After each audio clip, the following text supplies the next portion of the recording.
தந்த இந்த வாழ்விற்காய் உம்மை என்னாலும் ஸ்தோத்தரிப்பே. ஏன் இந்த அன்பு என் மீது உம்மை நன்றியுடன் துதிப்பே. ஏசையா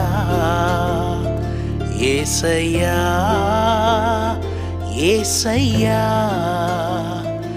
ஏசையா, இருளிலே உந்தனின் வெளிச்சம் தந்தி, கருவிலே கண்டவர் அருகிலே நின்றி, சிரம் தாழ்த்தி பணிந்தீர்